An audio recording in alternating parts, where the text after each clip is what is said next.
Hoje é o dia certo para avançar, para colocar os pontos nos is. Pontos nos is, com Jorge Silva no Rádio Clube de Angra. Portanto, é importante saber falar, é importante saber ouvir. Ninguém sabe tudo, que é ouvir a explicação do porquê das coisas serem como são. Colocar os pontos nos is. Pusemos uma vez mais os pontos nos is no Rádio Clube de Angra.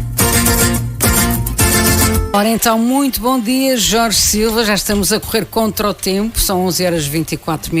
Pois, atrasei-me um bocadinho, não me estou a ouvir. Agora sim. Agora já está. Parecia que estava a falar no éter. Há quem consiga falar sem auscultadores, mas nós não somos dessa equipa. Nós já estamos noutra. Estamos numa fase, ou acima ou abaixo, vai-se lá saber. Estamos numa fase mais avançada da evolução. Espero que sim. Digamos assim. Estávamos então a dizer que estamos um pouquinho atrasados, mas ainda há tempo de falarmos. Hoje são só duas expressões, mas... Duas ou três, não sei. Os nossos ouvintes, isto foi para testar a paciência dos nossos ouvintes. Aqueles que já estavam à espera às 11h15, esperaram 9 minutos. Olhar para o relógio e não há maneira. Ele não vem. Isto foi tudo planeado, então. Pois, isto não se dá ponto sem nó, não é? Também, nada acontece por acaso. Paciência testada, vamos então saber o significado da paciência. Paciência de Job, não é? Quem nunca ouviu, não é? Já ouviste? Já há muitas vezes.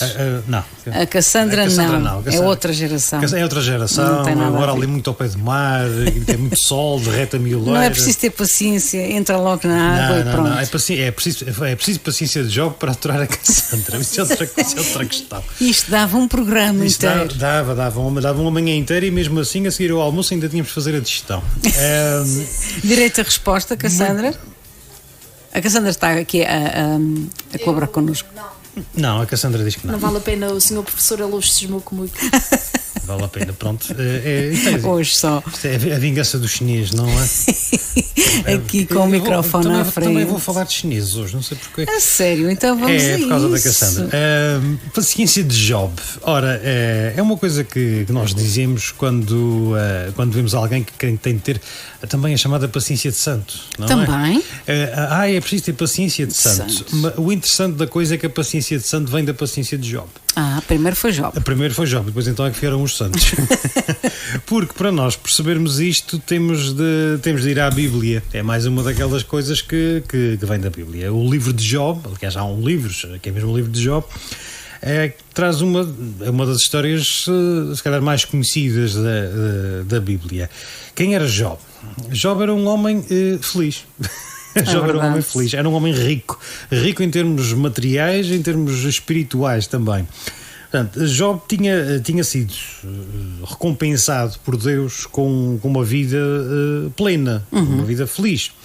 Era a pessoa mais rica do Oriente, era conhecido como a pessoa mais rica do Oriente. Tinha uma família grande e era proprietário de, estou a citar as escrituras, 7.000 ovelhas, 3.000 camelos, 500 juntas de bois, 500 jumentas e servos em grande quantidade. Olha o pormenor, quem é que fez essa conta?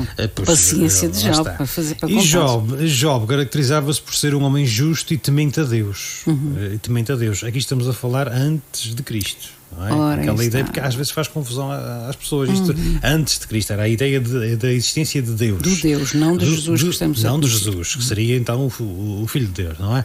Mas o próprio Deus, lá está, o próprio Deus tinha orgulho em Job.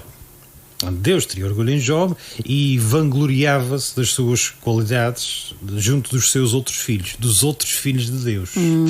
Entre os quais um muito curioso chamado Satanás. Também era filho de Deus, que é daquelas coisas que às vezes faz confusão quando se explica. Exatamente. E Satanás terá respondido numa dessas sessões de elogios e por aí fora, que disse qualquer coisa do género que Job é assim, porque é privilegiado, porque meu pai lhe deu tudo. E sugeriu a Deus que tirasse as coisas a Job e vamos ver como é que ele se aguenta. E se mantém essa fé e essa de devoção, vamos dizer assim. Ora, e ao que parece Deus terá aceitado o desafio e então retirou a Job a sua felicidade. Num só dia Job perdeu todos os seus 10 filhos, todos os seus servos, todos os seus animais de criação e apesar de tudo isto ainda permaneceu fiel a Deus. Começou tudo a correr Numa mal, segunda então. vaga, já que estamos com esta designação, não é? Muito atual. Muito atual. Numa segunda vaga, foi Satanás quem passou o ataque a infligir lepra, desde a cabeça aos pés. A mulher de Job indignou-se ao ponto de sugerir que o marido amaldiçoasse Deus logo de uma vez para morrer, Claro. e pronto, estava feito. Mas Jó continuou firme na sua fé. E depois recebeu a visita de 3 amigos que, ao verem o seu estado, ficaram com ele 7 dias, 7 noites, sem dizer palavras, apenas num gesto solidário com a dor de Jó. Ao fim deste tempo todo, Jó começou a questionar a bondade de Deus e a sua estranha justiça, num discurso então em que falava da sua desgraça, da sua situação, começou a discutir e a pôr tudo em causa. Os amigos começaram a dizer que o seu sofrimento era resultado de um pecado pessoal. E Job defendeu sempre a sua inocência e por aí fora. Deus então interveio e respondeu a Job com palavras, por um lado, de luz e de repreensão. Jó rezou pelos seus amigos, apesar de tudo. E o que é que Deus fez? Restaurou a sua prosperidade em dobro, ou seja, deu-lhe tudo o que tinha e outro tanto, e ainda viveu 140 anos. De acordo É uma história com um final feliz, então. Ou seja, a paciência de Job é suportar tudo paciente, como este Job que nunca renegou o seu Deus. Muito E bem. foi no final recompensado.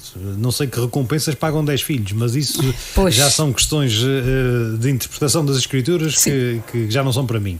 Mas a ideia aqui é da paciência de Job, de ter paciência para suportar tudo o que venha sem nunca perder a fé.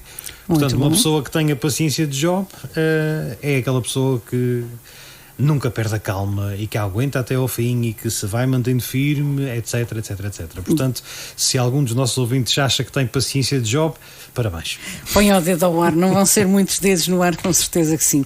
Então ficamos aqui com esta explicação maravilhosa. Daria até uma sessão de catequese. Fomos lá à Bíblia buscar esta origem, é o que há, e agora vamos falar de uma que eu estou muito curiosa, porque é uma das coisas que me aborrecem mais quando praticadas por mim própria, que é o riso amarelo. Coisa triste, não gosto nada de fazer isso. Fazes riso amarelo de vez em quando. E não é? gosto, acho que toda a gente faz. não é? Mas se fizeres um branqueamento dentário, isso resolve-se. Acho que não é por aí a cor do Resolve-se no riso, acho que não é. Não tem é, nada a ver. não Mas é. porquê que se diz amarelo então? O que é o riso amarelo? Um riso fingido, não é um riso traiçoeiro, um sem riso vontade. falso, aquele rir por entre dentes, sem vontade nenhuma, Sem vontade, tal e é. qual. E não, andei e nunca descobri uma coisa que dissesse preto no branco porque é que isto é assim, onde é que vem. Mas há várias hipóteses, várias situações, e uma delas, já dizia eu há bocadinho que ia falar dos chineses, não é? Nós temos aquela ideia tradicional dos chineses que estão sempre a rir. É. Não é? causa Aquela mais dos expressão, olhos, não é? exatamente, Pois. mas não seja por causa da configuração dos olhos, mas é verdade, há uma imagem típica, um estereótipo do chinês que se ri, que É, aquele fala, sorriso. aquele sorriso e tal.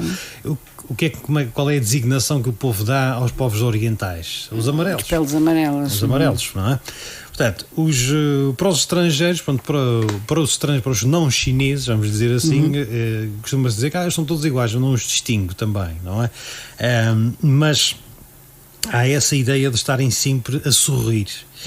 E eles sorriem frequentemente porque é quase uma norma cultural deles, portanto, de acordo com as pistas que eu fui reunindo à volta disto. Ora, e este sorriso, às vezes também é o sorriso de disfarce da hostilidade, é o sorriso forçado. Portanto, isto é uma ideia feita que se calhar chega até nós porque eu não encontro este riso amarelo em muitas outras línguas. Não temos um yellow smile, por exemplo. Não temos. Não sei. Mas temos isto em Portugal porque uma herança dos tempos das ocupações coloniais. E das viagens dos descobrimentos e tudo isso. Os ingleses têm uma expressão que não é bem esta, mas que acaba por ir lá ter. Mas associávamos então estes povos orientais à raça amarela, não é? O sorriso amarelo do sorriso chinês seria visto, até porque os chineses sempre foram vistos como bons negociantes, bons negociadores e também muito pacientes. Ora, também muito pacientes. uma coisa liga à Portanto, outra. o sorriso vai desgastando. E depois vemos as expressões como o perigo amarelo, o perigo que vem da China, a paciência de chinês, a vingança do chinês, portanto, aquela vingança paciente, muito paciente, mais psicológica do que física. Ora, por outro lado, a riso amarelo, e eu já uma vez trouxe aqui a origem de algumas cores e já tinha falado nisto. O amarelo é uma cor terrível, porque ninguém gosta do amarelo. Há quem gosta, não é? Ou se ama ou se odeia. Ou se ama ou se odeia.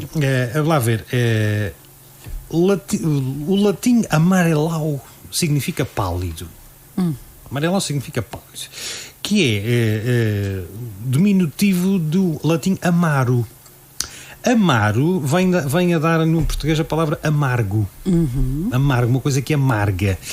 Ora, a bilis é aquele líquido maravilhoso do fígado, não é? À volta da vesícula biliar e por aí fora. A bilis é também chamada o fel. Fel. Amarga que é fel, não é? Não É verdade, então. E a cor da bilis é amarela.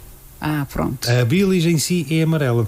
Portanto, os doentes do fígado ficam amarelados. Completamente. Ficam amarelados.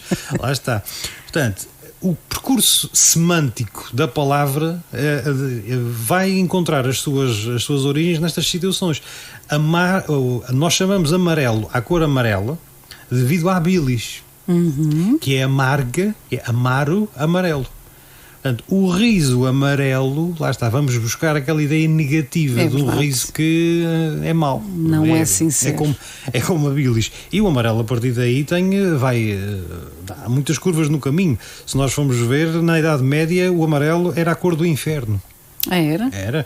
A cor do inferno, da inveja, do ciúme, da traição. Portanto, não é à toa, por exemplo, que depois os judeus são obrigados a usar uma estrela amarela. Portanto, não foi vermelha, não foi azul, foi amarela. A associação ancestral do amarelo é uma coisa má. Supostamente não devíamos gostar de amarelo então, mas há quem goste. E isto já vem de trás. No tempo da Inquisição, lá está, aqueles que eram condenados à fogueira eram vestidos de amarelo. Ai, mas que coisa, que mau gosto. Eram vestidos de amarelo.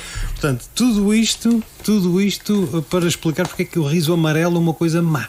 É verdade. Portanto, porque a própria cor amarela é vista de uma forma negativa. Negativa, sim, senhor. Desde sempre.